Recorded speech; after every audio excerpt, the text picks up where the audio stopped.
Assalamualaikum warahmatullahi wabarakatuh. Perkenalkan, kami dari kelompok yang beranggotakan saya Tabarakan Nurdira, absen 34. Saya Satria Mardhaka Putra, absen 33. Di sini kami akan menjelaskan isi dari Cisco Packet Tracer yang telah kami buat.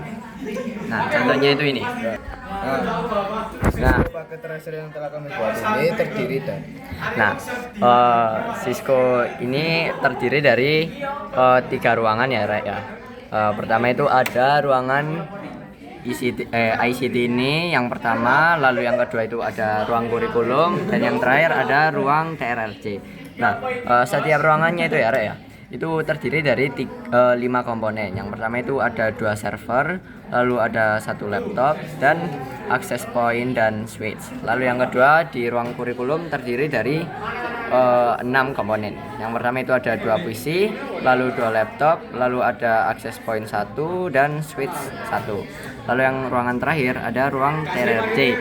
Nah, itu ruangannya itu terdiri dari 4 komponen. Yang pertama itu ada 2 laptop dan 1 access point, dan yang terakhir switch.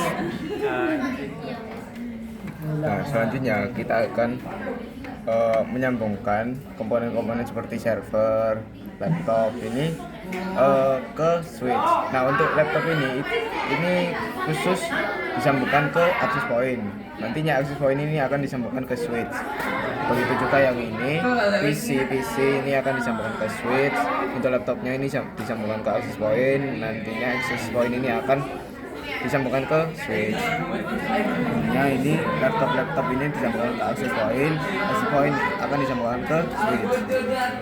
Kita juga harus ingat switch ini disambungkan pada FE berapa di router. Nah, ini kan sudah saya setting switch di ruang ICT 1 ini disambungkan ke FE 0 ini.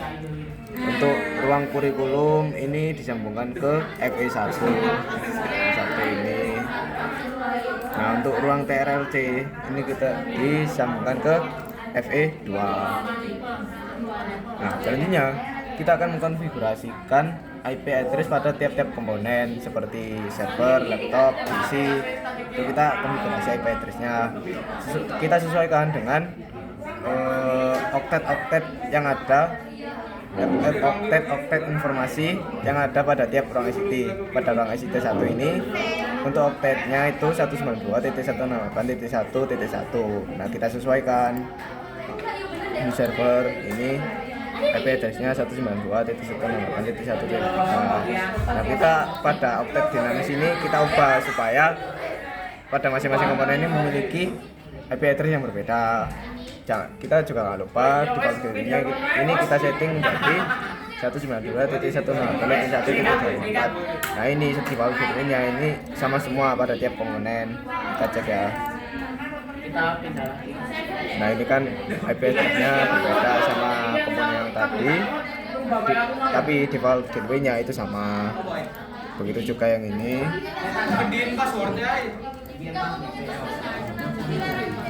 Ini beda IP address-nya, tapi default gateway-nya sama. Nah, default gateway ini kita bisa ibaratkan seperti satu ruangan atau pada satu komplek gitu. Lalu kita lanjut ke ruang kurikulum.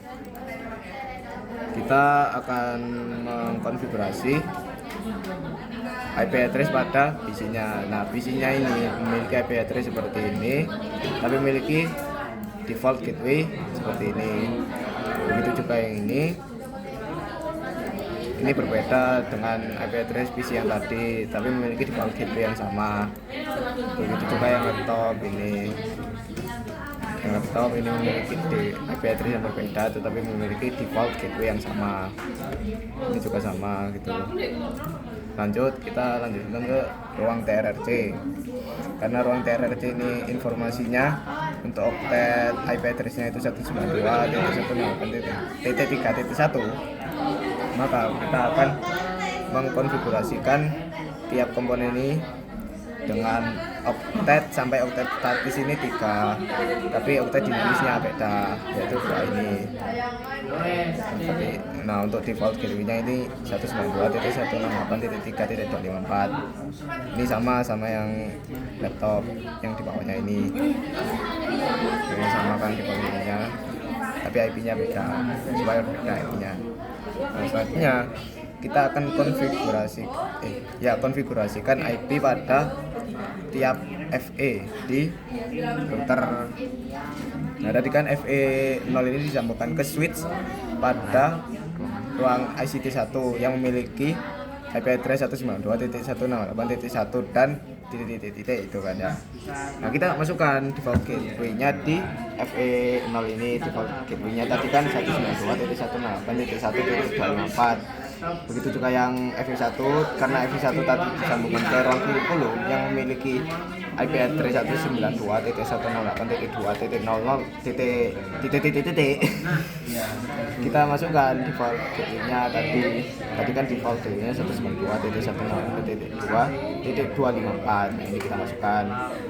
Nah untuk IP2-nya tadi kan dimasukkan di ruang TRRC, sedangkan pada ruang TRRC ini default gateway-nya ini 192.168.3.254. Nah ya kita akan tes ombak. Kita misalkan laptop ini di ruang ICT 1 ini ke ruang TRRC, successful ya. Kita coba lagi. Ini in progress. Ini mungkin awalnya failed karena mungkin lagi pengenalan gitu ya. Nah successful ya, untuk kedua kalinya itu successful. Kita coba lagi di sini in progress. Ini seperti adaptasi. Coba lagi, untuk kedua kalinya successful. Begitu juga yang lain, ini misalnya di sini ya. Inilah server progress.